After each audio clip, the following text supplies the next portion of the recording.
Abatuuze b'e Kanyanya mu Ntunda Zone ekisangibwa mu Kawempe Division bawanjaga olw'amakubo amabi agajjudde enfuufu nga buli kiseera abantu baabwe balwala.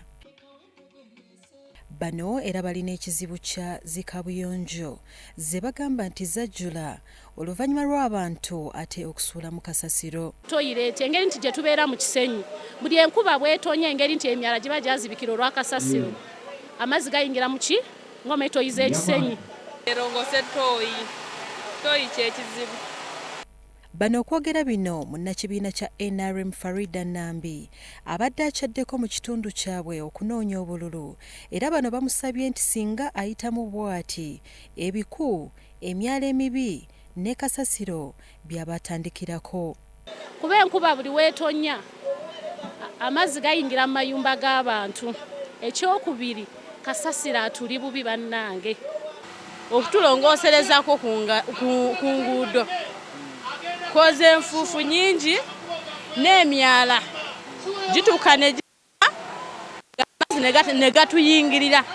Olwaleero ziweze ennaku 3 ez'okukuyega obululu mu Kawempe North era omukyala Nambi atandikidde mu kitundu ekimanyiddwa nga mu kitala era eno abadde asaba abantu obuwagizi.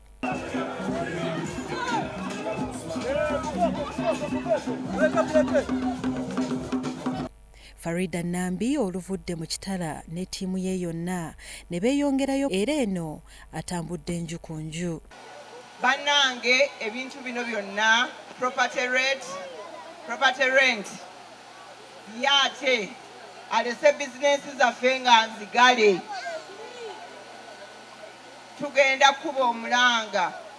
Wano ssaabakunzi w'ekibiina kya NRM Rosemary Nansubuga Senninde asabye abavubuka okwettanira amatendekero g'ebyemikono aga gavumenti. Abaana baffe naddala abavubuka bafuna skills oba bafuna emirimu egy'omu mutwe abamu gye tuyita egy'emikono okusobola okubayamba okubaako kye beetandikira ne kye beekolera.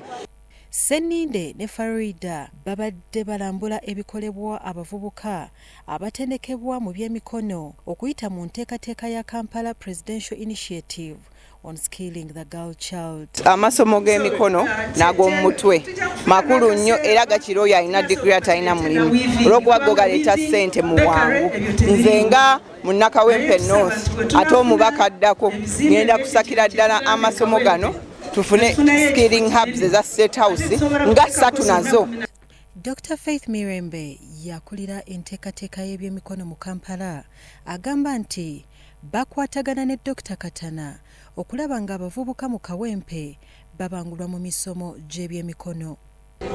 Abaana bangi nnyo abaana abawejjere abaana ababbi abata abantu abenjayi abetunda ti abaana tubatwala emyezi 6 ne basoma ne bamaliriza then olumaliriza ne bagenda ne tuyingizamu abalala era kati bwe tugenda nga tutuuka myezi 5.